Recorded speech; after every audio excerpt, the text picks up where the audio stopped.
पूरे पाकिस्तान में जो बच्चे एमडी कैट का टेस्ट देते हैं उनके जहन में एक सवाल बहुत कॉमन है कि सर हमारे लिए बायोलॉजी इंपॉर्टेंट है, बिल्कुल 68 मार्क्स उसके हैं, फिजिक्स इंपॉर्टेंट है 54 मार्क्स उसके हैं, इसी तरह से हमारे पास केमिस्ट्री इंपॉर्टेंट है 54 मार्क्स उसके हैं, मगर इंग्लिश और लॉजिकल रीजनिंग का क्या काम है हमारे लिए? आगे जाकर हमें जो वो लिंग्विस्ट नहीं बनना, आगे जाकर हमें लॉजिकल रीजनिंग जैसे क्वेश्चन सॉल्व नहीं करने, तो भाई हम टेस्ट के लिए इसको तैयार क्यों करें? तो याद रखना, बहुत काम की बात कहने जा रहा हूं, बहुत अहम बात, अगर तुमने इंग्लिश और लॉजिकल रीजनिंग को हल्का ले लिया ना तो फिर तुम्हारा स्कोर उतना अच्छा नहीं बन सकता जितना औरों का बन सकता है। यानी साफ बात कह रहा हूं, पब्लिक सेक्टर में आपका एडमिशन मुश्किल में पड़ जाएगा।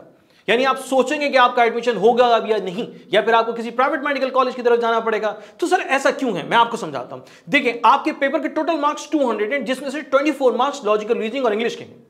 अगर आप इन 24 मार्क्स को एक्सक्लूड कर देते हैं तो आपके पास बच जाते हैं 176 मार्क्स। तो भाई पूरे पाकिस्तान में कोई एक 30 मार्क खान निकलेगा जो 176 एमसीक्यूज में से 176 सही कर ले, फिर भी वो अपने हाईएस्ट स्कोर तक नहीं पहुंच सकता।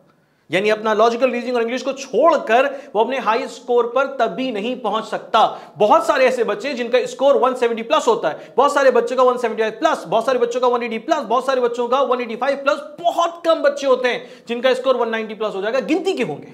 तो भाई ये स्कोर कैसे बढ़ रहा है? तुम्हारा तो फिजिक्स, केमिस्ट्री, बायोलॉजी, ज्योमेट्री सिर्फ और सिर्फ 176 तक लेकर जा रहा है। तो भाई हर वो बच्चा जो कि इंग्लिश की और लॉजिकल रीजनिंग की भी प्रिपरेशन करता है बेस्ट अंदाज में, तो भाई वो टॉपर्स में शुमार होता है। यानी अब अगर आप सोचते हैं कि मैं इंग्लिश और लॉजिकल रीजनिंग को तैयार नहीं करूंगा पेपर के लिए, तो आपका एडमिशन मुश्किल में है, क्योंकि आप 176 में से 176 नहीं लेकर आते, या लाना बहुत मुश्किल हो जाता है, नामुमकिन की हद तक मुश्किल हो जाता है। तो आपका स्कोर आ रहा होता है जनाब, फिजिक्स में गड़बड़ हो जाती है, न्यूमेरिकल्स होते हैं तो हम फंस जाते हैं, कहीं ना कहीं गलती हो जाती है जनाब। 54 में से हमारे 48 मार्क्स यानी कि 6 नंबर हमारे कट गए, एक नॉर्मल सी बात है। इसी तरह से अगर केमिस्ट्री की बात करूं, 54 का स्कोर आपके पास पूरा सब्जेक्ट पोर्शन है, तो उसमें आपके 5 नंबर 6 नंबर कट गए, तो अराउंड 48 मार्क्स आपके बन रहे हैं। तो ये भी एक कॉमन अंडरस्टैंडिंग वाली बात है। अगर बायोलॉजी की बात करें, 68 एमसीक्यूज हैं भाई, 68 एमसीक्यूज, तो उनको क्या 68 पूरे पूरे सही हो सकते हैं, मगर इसका चांस बहुत कम है। तो मेजॉरिटी स्टूडेंट्स की जो है वो 68 में से अराउंड 58 मार्क्स या 59 मार्क्स अपने सिक्योर कर पाती है। तो भाई 176 में से आपके 176 नहीं आ रहे, मार्क्स डिडक्ट हो गए गलती की वजह से, तो आप मौजूद है 160 पे।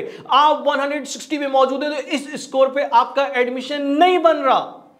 मगर इसी स्कोर में आप ऐड कर देते हैं इंग्लिश और लॉजिकल रीजनिंग के मार्क्स जो कि 24, तो भाई 160 से आप चले गए डायरेक्टली जंप करके 184 पे।